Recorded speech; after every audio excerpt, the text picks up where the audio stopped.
Ya,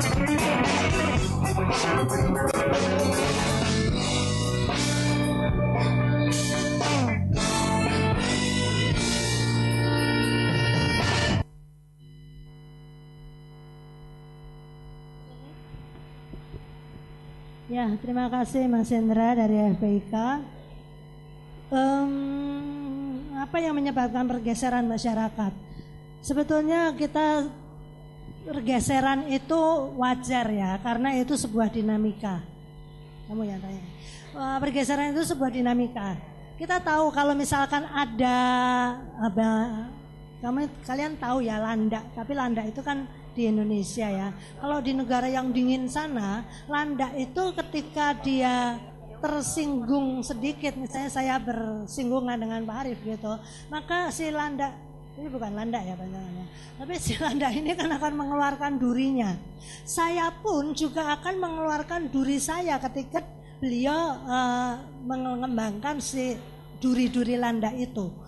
Tetapi karena di daerah dingin itu mereka butuh kehangatan, ketika kita mau menghangatkan diri dengan tetangga, dengan teman kita, maka si duri itu saling menusuk, sehingga kedekatan itu sebetulnya juga menusuk itu tadi. Nggak ada kok, kita itu kan sebetulnya punya daerah nyaman kita sendiri. Ketika orang mau masuk ke daerah kita, itu buat kita rasanya nggak karuan. Kamu jangan masuk di duniaku. Toh Khalil Gibran aja mengatakan di dalam jiwa terdapat jiwa tersendiri yang orang lain tidak boleh datang.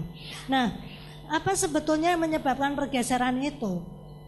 Kalau pergeseran itu memang sebetulnya alami, ketika dia tersenggol maka dia akan bergeser. Itu secara alaminya seperti itu. Nah, ketika itu sebuah pendapat, sebuah mimpi, sebuah apapun ya yang untuk Indonesia bergeser dari dulu cinta Indonesia, sekarang luntur, kemudian balik lagi, itu sebuah dinamika sebetulnya.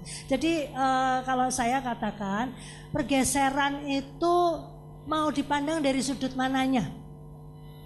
Dipandang dari sudut negatifnya, kita mesti mencari negatifnya dulu. Tapi kalau dipandang dari dinamikanya, itu sebuah kemajuan yang sangat luar biasa. Karena ya siapa yang menggeser?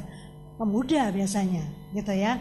Oke, kalau kemudian pembangunan fasilitas, kita mungkin fasilitas di kota-kota yang seperti ini baik, kita tertata gitu ya, masih dalam rangka proses. Tapi kalau tadi Dek Hendra katakan di Tambak Loro itu memang nantinya akan dijadikan kampung bahari, sehingga kampung bahari di situ memang benar Pak Jokowi sudah ke sana, saya pun juga sudah berkali-kali ke sana. Apa yang bisa kita lakukan? Kalau PIP-nya Undip itu kemaritiman, ya kita bina desanya itu bagaimana menjadi desa bahari. Sebetulnya Undip pun juga harus bertanggung jawab, apalagi FPIK. Kalian yang harus ke sana.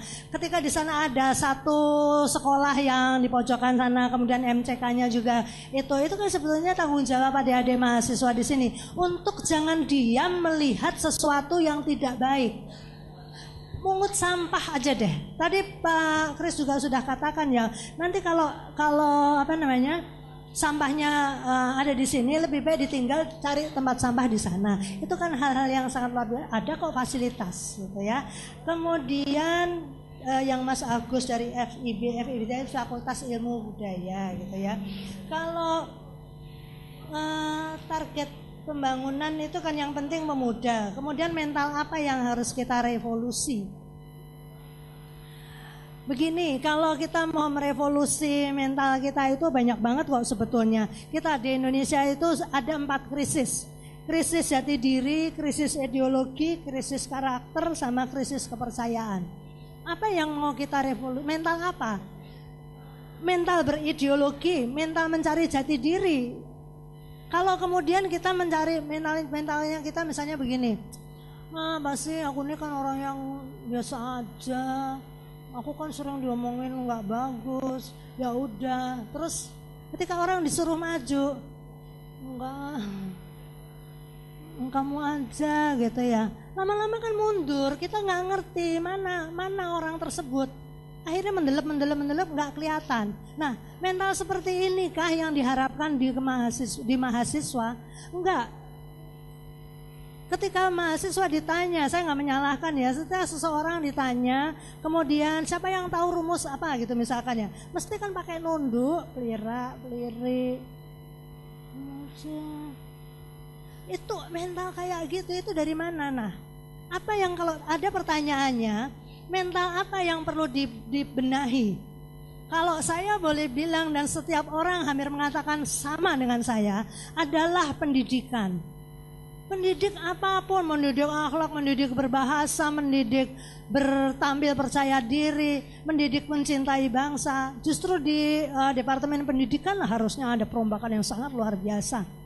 Kenapa di mahasiswa juga mahasiswa banyak yang kurang percaya diri? Maaf, saya tidak mengatakan Universitas Diponegoro, tapi beberapa universitas di Semarang dan mungkin di tempat lain juga ya. Itu temuan saya, banyak mahasiswa yang kurang percaya diri. Artinya kita lebih kepada bagaimana menemukan diri dulu, kita percaya bahwa kita seperti ini, kita punya karakter, kita punya ciri, baru kemudian orang lain bisa melihat. Dan yang terakhir silakan Bapak Arief Budimanta sekaligus untuk closing pada kesempatan hari ini, silakan Pak. Kita capek duduk, kalau berdiri gimana? Boleh ya, berdiri ya. Coba berdiri. Saya mau ngajak saudara-saudara sekalian, ya kita buat yel-yel ini. Revolusi mental! Kita bisa! Mantap. Jadi saudara-saudara sekalian, ya, yang pertama saya ini profesinya juga sama seperti ibu, dosen ya. Saya dosen di Universitas Indonesia di program Pascasarjana. Saya ngajar perencanaan pembangunan.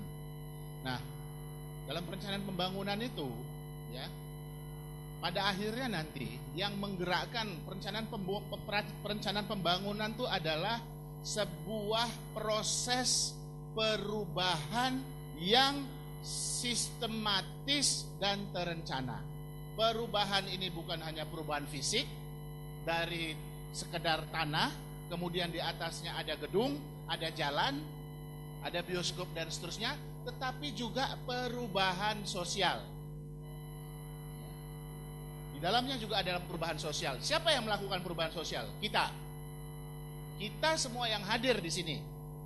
Kita itu saya, kita itu saudara-saudara, kita itu Mas Kris, kita itu Pak Ahmad dari TNI, kita itu Ibu dari Undip dan seterusnya. Salah satu prinsip daripada revolusi mental adalah kita harus bergerak bersama.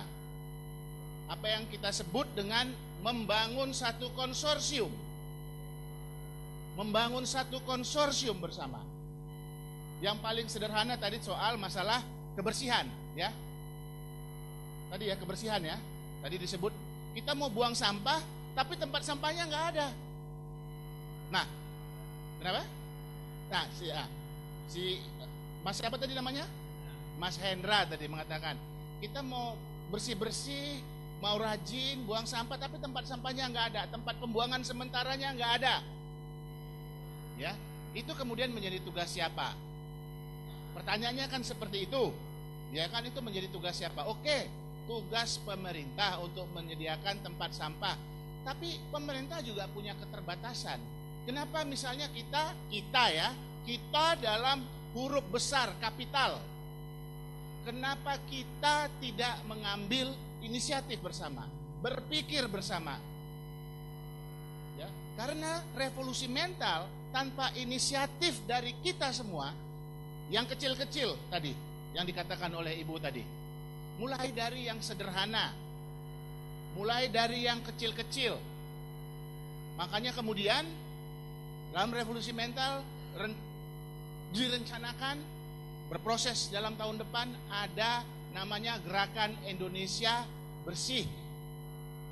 Ya, bersih itu ya jalanan bersih dari sampah, jalanan bersih dari pelanggaran lalu lintas.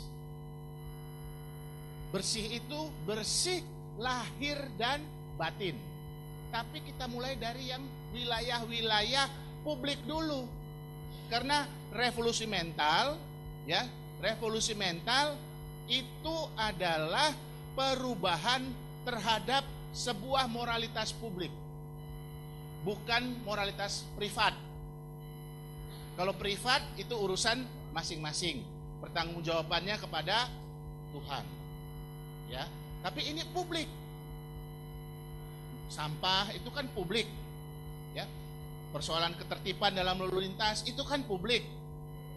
Persoalan tadi yang dikatakan oleh Pak Kapolsek terkait dengan surat kehilangan itu kan menyangkut publik. Gitu ya.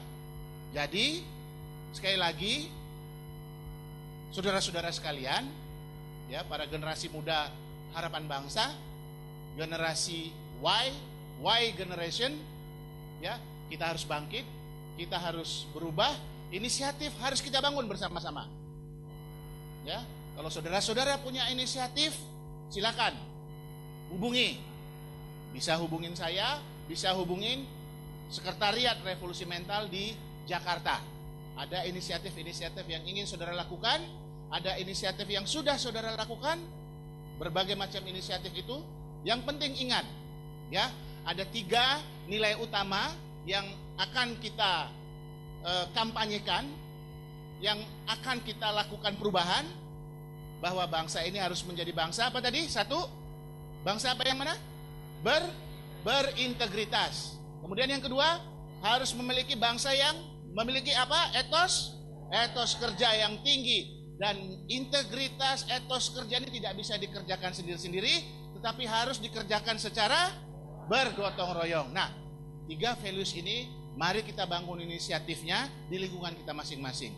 Apakah di Senat Mahasiswa, apakah di departemen, apakah di RT, di departemen maksudnya di di jurusan saudara-saudara sekalian, apakah di RT, apa di kelompok kerja dan seterusnya, sama-sama kita bangun. Ya, saudara-saudara sekalian, adik-adik, silakan hubungi kami. Tadi di buku ada ya, nama saya Arif Budimanta. Kebetulan saat ini kami dipercaya menjadi koordinator Pokja Revolusi Mental. Silakan hubungi kami by email apmanta@yahoo.com maupun by SMS, ya, WhatsApp. HP saya 0816 94 80 70. Silakan kita berdiskusi. Ya, silakan kasih masukan.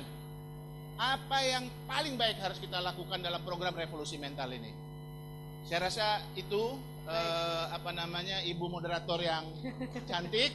Mudah-mudahan perjumpaan kita ini bukan perjumpaan yang pertama, dan kita semangat untuk melakukan perubahan menuju Indonesia yang gemilang, Indonesia yang berdaulat, Indonesia yang lebih berdikari, dan Indonesia yang lebih berkarakter. Terima kasih. Assalamualaikum warahmatullahi wabarakatuh. Revolusi Mental. Kita bisa. Kita bisa. Revolusi Mental. Alhamdulillah.